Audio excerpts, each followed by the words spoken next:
Welcome to the Unlist. Avon is one of my most collected houses, and I have done both achingly long live streams over on Instagram about the house, in addition to very long-winded written articles that have gone up on base notes. So you can imagine my trepidation when friends of mine say, "Hey, when are you going to do a YouTube video about Avon?" I'm like, what, a single video?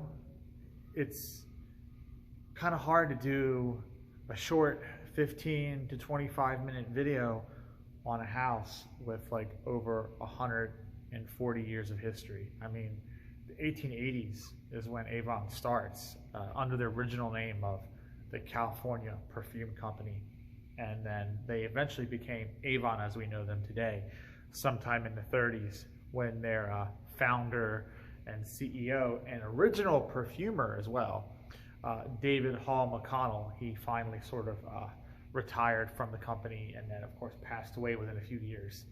After that point, they decided to take the name of their cosmetics range, which they had launched in the 20s, known as Avon Products, and extend that to the name of the entire company. So the California Perfume Company, as it was known up until that point, ceased to exist, and all of those fragrances were rebranded as Avon fragrances, since they found the Avon name itself was shorter, sweeter, and honestly, I think Avon is a little more marketable than the California Perfume Company, or CPC as it was known. They've written books about it. If you really want to get into the weeds, you can go buy those books and read them. It tells you all about their early history. It tells you about how Avon basically invented multi-level marketing. So yeah, think about that for a second. If it wasn't for Avon, we wouldn't have all of the garbage that we have now, like Herbalife and Tupperware parties and Mary Kay and all these other things. You know, getting people to sit around in a circle and talk about products and then trying to sell them to each other, whether it's door to door or at one of these parties or via mail order. Everyone thought they could get a little hustle on selling one of these products. I mean, even the chocolates, like the world's finest chocolates, the Joe Corby pizzas, all that stuff. It all really traces back to Avon. If Avon hadn't been successful with this business model, the multi-level marketing, which basically is a fancy way of saying we don't have a single level, we don't have a counter for you to visit. We go about it every other way, direct selling to the customer, via mail, via in-person visitation, whatever, okay? These days you can add the internet to that as well, because a lot of people who sell Avon also do it through websites, through eBay, through Mercari, Etsy, yada, yada, yada. So if Avon hadn't really made that a successful business model, all these other things that we get plagued with now, we wouldn't have. So thank you, I guess. Yeah. I don't really care about the multi-level marketing side of the brand. I care about the perfumes. Obviously, I wouldn't own over 100 Avon fragrances if it wasn't for the perfumes themselves. So I try to keep most discussions I have involving Avon to the fragrances. But even still, such a long-lived company with such a long history, especially most of that history effectively intertwining with American history itself. There was a point in time, guys, when like every middle income homemaker sold Avon as a way to supplement their income, because, you know, daddy went off and worked his day job and provided for the house, provided for the kids. But mom wanted to do a little something special for Christmas, right? She didn't want to have to ask dad for the credit card. So she would sell some Avon, you know? She wouldn't do it like hardcore. She still had kids to raise, right? But she would every so often have the Avon parties, and of course this also includes the Tupperware. This also includes all the other stuff. Amway was a popular one. So it wasn't solely Avon, but Avon was one of the little side hustles that a lot of the, you know, American Susie homemakers, they would sell the Avon and then they would get a certain amount of money to make Christmas or whatever, and then they would kind of stop. They'd put it away. You know, it wasn't a full-time gig for them, especially since it was all based on commission anyway. There was no hourly pay. There was no dedicated salary. So unless you wanted to run yourself into the ground, you really had no way to make a continued income from Avon. And there are some people, if you really look into it, who did make a career out of selling Avon. but they eventually reached the point where they started launching their own businesses because they accumulated the business acumen from slinging Avon that they could actually just segue into selling their own products or opening their own store, hair salon, whatever, okay? So those are exceptions to the rule. Most people sold Avon on a part-time basis or on an as-needed basis when they needed a little extra cash, right? So that's typically how it made its rounds through middle America in the 30s, the 40s, the 50s, the 60s. And of course, when my ass came around, a little sprout in the 80s, my mom was selling it, my aunts were selling it, my grandmother was selling it, da da da da da. One of the reasons why I started my fragrance journey with Avon was I was surrounded by it. Now, ironically, my dad didn't wear much Avon. It was given to him, but he didn't touch it. He preferred his drugstore things. He preferred his Menon stuff. He preferred his Schulten stuff. So he had the Old Spice. He had the Skin Bracer, dip-de-dip-de-doo-da-day. The Avon stuff never really, it just sat there. You know, funny little decorative bottles that were shaped like basketball players or whatever. They just sat there. He didn't really touch them. My mom, however, she was definitely a seller and a user. So she was like the drug dealer that samples their own supply. She would buy all the Avon and then sell the Avon and then keep a bottle for herself here or there. So she had a small selection of Avon perfumes that she liked that she would keep. And she would often use personal testimony. Oh, well, I wear this. I think I like it. Here, you should check it out. That's how she would get people to buy stuff. And her favorites, which I own most of her favorites in my collection. Now I've got bottles of them all. So, and then from there, my own personal journey expanded into designers and drugstore fragrances. And nowadays I'm rolling with niche and artisanal and all that other stuff. But Avon for me, quality of fragrance aside, variety of fragrance aside, Avon for me will always hold a special place because it was my starting point in terms of being a collector, a hobbyist, a reviewer. So another reason why it's difficult to make a short video about this house. So Cliff Notes version, we already went through most of that. Avon is the first mail order fragrance brand, and they are a brand with a lot of history. Avon has been around for a very long time. People don't realize Avon is almost as old as Guerlain, 1800s. You know, Avon is older than Caron.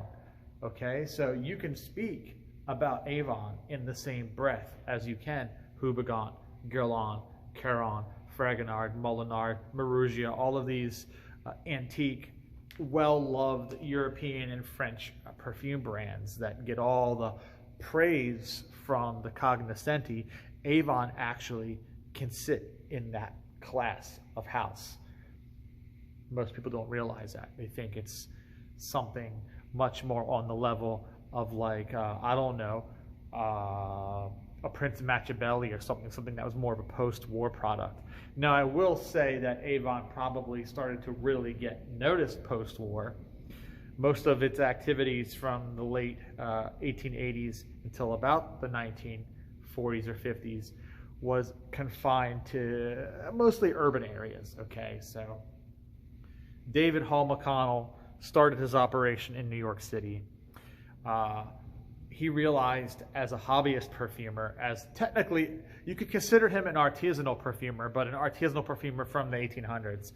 His little homemade perfumes he would give to the people that he would sell books to. His original door-to-door hustle was actually not perfume, it was books.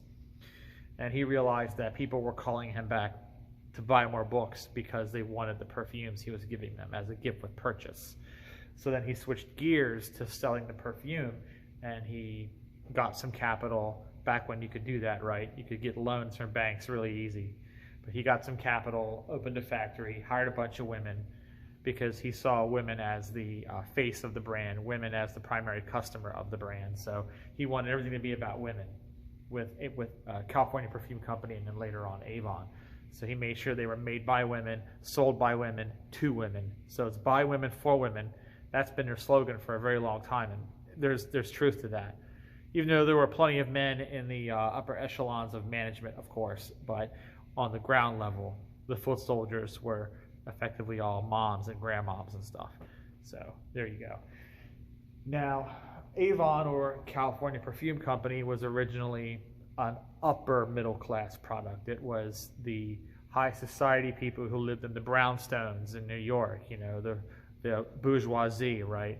Those were homemakers who had money but had no time. They couldn't leave the house to go to the Macy's or whatever in the heart of downtown Manhattan. So the California Perfume Company was kind of doing them a favor by coming to their door and selling them perfumes that, as far as they knew, were of comparable quality to anything they could get from France, right? So that was the original impetus for the sale. And then once it came down the pipe, oh, well, you can sell these too. Get your friends, get your neighbors, get your relatives, get everybody together, share the booklet, share the samples. You can make some money too, separate from your husband. You don't have to constantly ask him for a handout anymore. You know, you don't have to steal his checkbook when he's not looking, okay? You can get your own money. That really helped spread the gospel, if you will, of Avon. And then, of course, like I said, right before David Hall McConnell died, he started to expand, and he relinquished perfuming himself and let other perfumers come on board. Avon, for a very long time, had in-house labs, in-house perfumers. All of them are anonymous, though. We don't know any names attached to any perfumes made by Avon outside of David Hall McConnell himself. We don't have any names for any perfumers from probably the early 1900s all the way until about 1980 something. And that's pretty sad. So an entire century of Avon fragrance output is completely anonymous, because those perfumers, those chemists, were basically just hourly schmucks. They were getting paid. They didn't earn royalties. They didn't have to compete for briefs. They were just a dude in a lab coat. Hey, we need a fragrance. Make us a fragrance. We want it to smell kind of like this. Here's the style it has to be in. Deliver it by Friday, okay? You're paid by the hour anyway, so whatever. And they didn't get credit. So I don't know who made Wild Country or Charisma or any of the other classic Avon ones, okay? I don't know who made Topaz. I don't know who made Black Suede. Wish I did. But like I said, those people were just peons. They didn't get any credit, and it's unfortunate that it was like that. But on the plus side, that meant Avon sourced all their own materials. They made all their own fragrances independently of the rest of the industry. So no Firmenich, no Givaudan, no Harman and Reimer, no Bertrand Rohr, none of that stuff, okay? None of those oil houses were involved. They may have bought some raw materials from those houses where they couldn't get it themselves direct, you know, but they weren't sending briefs over to them to make their perfumes. They weren't hiring their perfumers, okay? It wasn't like that. Not until the 80s. And the reason why it changed in the 80s is that, well, Avon started to have a switch, okay, in what was selling the most. They began to see themselves as selling more cosmetics and skincare than perfume. So the cost to produce perfume, when it wasn't the best-selling product, when the makeup was and the skincare was. So then they suddenly decided to switch gears. Well, we're paying a lot of money by doing all this stuff in-house. Yeah, we get full creative control that way and everything, and we're not paying anybody royalties to keep ordering drums of oil up, but we're also paying more up front. And it's a lot of hit and miss, a lot of throwing spaghetti at the wall to see if it sticks. So somewhere in the mid to late 80s, it was decided that since makeup was now the big breadwinner, that they should outsource all the fragrances. And they hired the same creative director and consultant that a lot of designers hired, a woman named Anne Gottlieb. Okay, she is the one that helped create the Eternity range and the Obsession range and all that stuff. CK1 was her brainchild. So she was hired to help Avon transition from in-house perfumer like Guerlain to being an outsourced perfumer like most designers out there. So they continued to compound and bottle their own perfumes. So they still had their factories. They just didn't have their labs anymore. They didn't do R&D anymore. They didn't create the perfume. They would just shoot a brief over to whoever. They would create it, drum up the oil, sell them the oil, and then Avon would do the compounding and bottling themselves. So it was a hybrid system. But this meant Givaudan, Firmenich, IFF, all those guys started having skin in the Avon game. And the thing about it is, the false conception people have for Avon being so cheap, and Avon's cheap for a reason, but it's not for materials cost or developmental cost, because I have perfumer friends in the industry who talk to me, and they have done Avon briefs, and they tell me that the budgets allotted for the Avon briefs can sometimes be anywhere from 2 to 3 times higher than designer briefs. Let that sink in your head for a second. Avon is willing to spend 2 or 3 times more on the oil from the oil houses than designers. Yet they're selling that stuff for 15, 20, 25 bucks a bottle, and not 100, 125, $150 a bottle. So they are still, even with the outsourcing to the oil houses, they are still having a much higher cost per milliliter on their bottles and making a much smaller margin.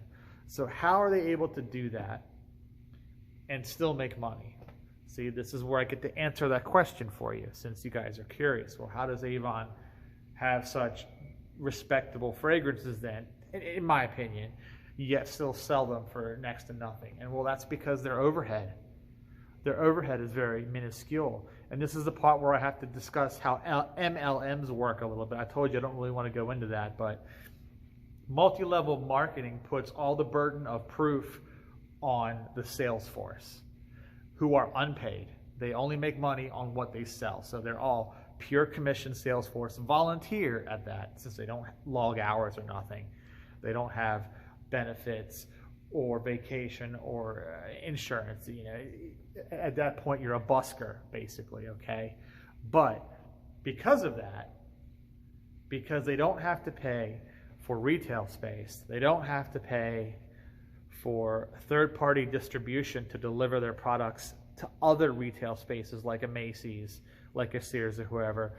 So they don't have drivers and warehouses, and they don't have sales force by the hour and ground rent for buildings. They don't have any traditional advertising expenses, because a lot of their advertising, with few exceptions, a lot of their advertising is just right there in the little catalog, the little Avon books they print up, and the word of mouth coming from their unpaid sales force, okay?